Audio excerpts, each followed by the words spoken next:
మనం వెళ్ళి ఒక్కసారైనా దర్శించుకోవాల్సిన ప్లేస్ వచ్చేసి కోటప్పకొండ. సో తప్పకుండా వెళ్ళాల్సిన ప్లేస్ అండి ఇది వచ్చేసి ఎక్కడుందో ఏంటో మొత్తం వివరిస్తా ఈ వీడియోలో. సో డోంట్ మిస్, చివరి దాకా చూడండి. సో ఇక్కడికి మనం ఒక్కసారైనా దర్శించుకోవాలి దేవుణ్ణి, అంత బాగుంటుంది అనమాట. ఈ గుడి వచ్చేసి దీనికి ఒక హిస్టరీ అయితే ఉందండి, కోటప్పకొండ. సో కొండ అనమాట, ఇది వచ్చేసి మొత్తం 4 కిలోమీటర్స్ అయితే ఉంటుంది, మొత్తం ఘాట్ రోడ్ అండి. సో చాలా బాగుంటుందండి, బ్యూటిఫుల్ ప్లేస్. ఇది వచ్చేసి వింటర్ సీజన్లో వస్తే కార్తీక మాసంలో ఇంకా అందంగా ఉంటుంది అనమాట ఆ ప్లేస్ వచ్చేసి. సో ఇది ఎక్కడుంది ఏంటంటే నర్సరావుపేట నుంచి ఒక 7-8 కిలోమీటర్స్లో అయితే ఉంటుంది అనమాట. సో ప్రతి ఒక్కరు చూడవలసిన ప్లేస్ వచ్చేసి ఇది కోటప్పకొండ అండి. ఈ పేరు ఎలా వచ్చింది, అసలు ఏంటి హిస్టరీ ఏంటో నేను అయితే ఇప్పుడు చెప్తున్నాను. So don't miss. అలాగే నా ఛానల్ ఇలాంటి ఇంట్రెస్టింగ్ వీడియోలతో మీ ముందుకైతే వస్తాను. సో సబ్స్క్రైబ్ చేసుకోవడం మర్చిపోకండి. సో ఇక్కడ వచ్చేసి ఏంటంటే 3 కొండలు అయితే ఉంటాయి అన్నమాట. సో 3 కొండలు వచ్చేసి బ్రహ్మ, విష్ణు, మహేశ్వర. తెలుసు కదండి, బ్రహ్మదేవుడు, విష్ణువు దేవుడు, ఇంకా వచ్చేసి మహేశ్వర అంటే శివుడు అనమాట. సో ఇది వచ్చేసి త్రికోటేశ్వర స్వామి అని పిలువబడుతుంది అనమాట ఈ పేరు. సో ఇక్కడ వచ్చేసి లింగం, ఇంకా నంది, ఇవన్నీ మనకు కనిపిస్తాయండి. ఇంకా మనం ఘాట్ రోడ్ ఎక్కేటప్పుడు మధ్యలో ఫ్లవర్స్తో, నిజం చెప్తున్నా, బ్రహ్మగారి విగ్రహం బలి చెక్కరు. అసలు ఎంత బాగా చెక్కినట్టు ఉంటుంది అంటే ఖచ్చితంగా విజిట్ చేయాల్సిన ప్లేస్ అయితే ఇది. సో మనకి ఫోటో షూట్స్కి చాలా బాగుంటుంది అనమాట ప్లేస్. ఇంకా మధ్యలో మనకి పార్కులు అవన్నీ కనిపిస్తాయండి. సో పక్షులు ఇది ఒకటి, ట్రైన్ది ఒకటి. సో ట్రైన్ వెళ్ళేటప్పుడు జింకలు అవన్నీ వస్తాయి. సో ఆ వీడియో కూడా చెప్తాను. సో తప్పకుండా చూడవలసిన ప్లేస్ వచ్చేసి ఈ కోటప్పకొండ అనమాట. ఇక్కడ ఏంటంటే శివుడు తపస్సు అనేది చేసేవారు అనమాట. ఇక్కడ అనుకోకుండా ఒక సంఘటన అయితే జరిగిందండి. పార్వతీదేవి గారు ఇక్కడే కన్ను మూస్తారనమాట, చనిపోతారంట. సో అందుకు ఘోర తపస్సునైతే అది తట్టుకోలేక శివుడు ఇక్కడ తపస్సు అయితే చేస్తారనమాట చాలా సంవత్సరాలుగా. అలా తపస్సు చేస్తుండగా ఇక్కడ ఒక అనమాట, అంటే గొల్లబామ అనే ఒక ఆవిడైతే వస్తుంది అనమాట. గొల్లబామ అంటే ఆనందవల్లి. సో గొల్లబామ అనే పేరు ఎందుకు వచ్చిందంటే ఆవిడ గొల్లల ఆవిడ కాబట్టి సో గొల్లబామ అని వచ్చిందనమాట. ఆవిడ చిన్నప్పటి నుంచే ఆవిడ గొర్రెలు, మేకలు, ఆవులు ఇవి మేపేదనమాట. సో మేపడం వల్ల కొండపైకి వచ్చి రోజు పాలు ఇవన్నీ అమ్మేదంట. సో అమ్మితే వాళ్ళ నాన్న ఒకసారి అడిగాడంట, ఏంటి పాలు ఉండట్లేదు, ఏమైపోతుందంటే, ఏమో నాన్న నేను కొండపైకి వెళ్ళేటప్పటికి ఏమవుతుందో నాకు తెలియట్లేదు అని గట్ట అంటే. సో ఒకసారి వెళ్ళి వాళ్ళ నాన్నకు అనుకుంటాడు. సో అవన్నీ స్వామివారు తాగుతారనమాట. స్వామివారు తాగితే ఇలా అంటాడంట వాళ్ళ నాన్న, మొత్తం పాలు మీరే తాగితే సో మాకు ఇంకేమో మిగులుతాయి స్వామి. సో మీకు రోజు నేను మా అమ్మాయితో కొన్ని పాలైతే పంపిస్తాను, సో అవైతే తాగండి అంటే సరే అని చెప్పి అంటారనమాట. సో అలా అనేసరికి ఇక్కడ స్వామివారు కూడా సరే అని అంటారు. సో ఆమె వెళ్ళి రోజు స్వామివారికి అయితే కొన్ని పాలైతే ఇస్తుంది అనమాట. ఇచ్చి వచ్చి మనీ ఇచ్చి వచ్చి రోజు కొండెక్కి వచ్చి ఇచ్చి వస్తుంది అనమాట. అనుకోకుండా ఒకసారి ఏమవుతుందంటే ఆ పాలు పక్కన పెట్టి పువ్వులన్నీ కోస్తుంది అనమాట. చెప్పాను కదండి, ఘాట్ రోడ్ దగ్గర పువ్వులు, చెట్లు ఇవన్నీ అందమైనవి ఉంటాయి కదా. సో పువ్వులు అనేది కోసేదంట.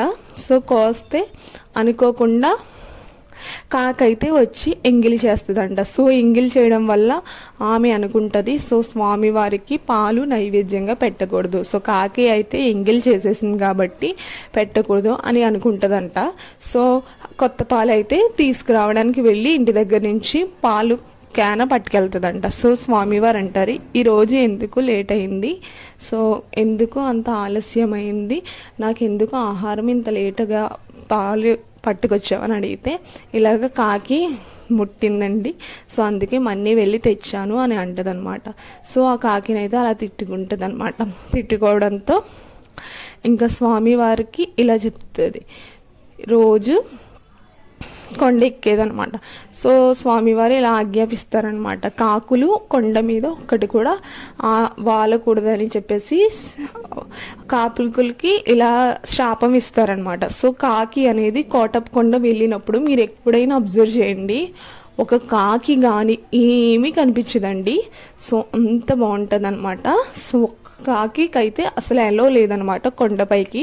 సో చూడండి, మీరు ఎప్పుడైనా అబ్జర్వ్ చేయండి, ఎక్కడైనా కాకులు అయితే చాలా ఉంటాయి. మనం నర్సరాపేట కిందకి వెళ్ళినా, సో కొండ కిందకి వెళ్ళినా కాకులు ఉంటాయి, కానీ ఎప్పుడైనా కొండ ఎక్కేటప్పుడు చూడండి ఒక్క కాకి కూడా వాడదనమాట. సో ఆవిడ అలా చెప్పడం వల్ల సో ఆవిడైతే నిత్యం పూజలు అనేవి చేసేదంట, బాగా ఆరాధించేదంట స్వామివారిని. సో అందుకు కోటప్పకొండ అంత ఫేమస్ అయింది. ఎప్పుడైనా సరే ఆవిడని దర్శించుకున్న తర్వాతే శివుడు అయ్యే దగ్గరికి వెళ్తారనమాట. ఎందుకంటే ఆమె చెప్తుందంట దేవుడికి మనం ఏం కోరుకున్నా ఆవిడ వెళ్ళి శివుడికి చెప్తుందన్నమాట, శివయ్యకి. సో అది ఇంకా ఏంటంటే, ఇంకా నేను ఆవిడ వెళ్తుండగా ఇంత ఒక పరీక్ష అనేది పెడతారనమాట.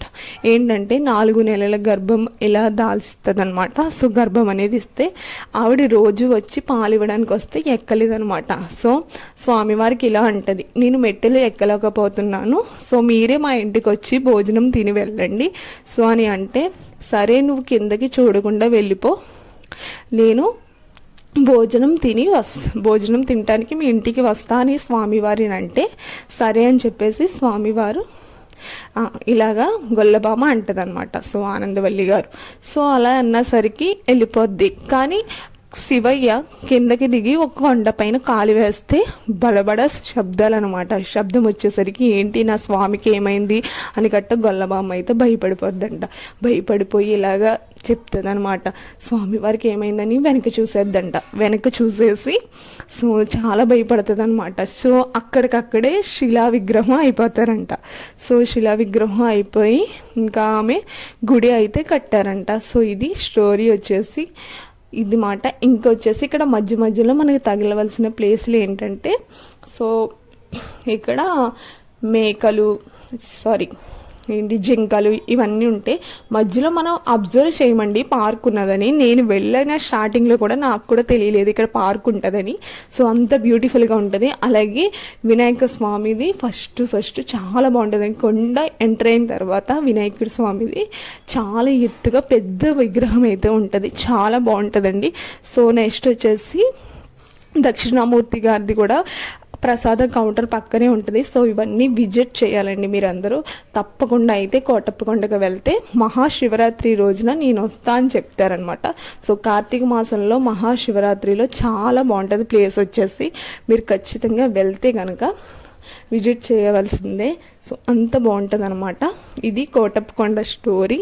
సో ఇంకా ఏమన్నా ఉంటే కనుక చెప్తానమాట. నెక్స్ట్ వచ్చేసి మేమైతే ఇది వచ్చేసి 4-5 టైమ్స్ అయితే నాకు తెలిసి 4-5 టైమ్స్ 10 టైమ్స్ వెళ్ళి ఉంటాం. సో కోటప్పకొండ మాకు దగ్గరే కాబట్టి అందుకు. సో ఇలాంటి ఇంకా ఉన్నాయండి ఇంట్రెస్టింగ్గా. సో గుడి స్టోరీలు ఇంకా కావాలంటే నా ఛానల్ సబ్స్క్రైబ్ చేసుకోవడం మర్చిపోకండి. ఇలాంటి ఇంట్రెస్టింగ్ వీడియోస్తో మీ ముందు ఉంటాను. అంతవరకు ఉంటా. జాగ్రత్త. బాయ్.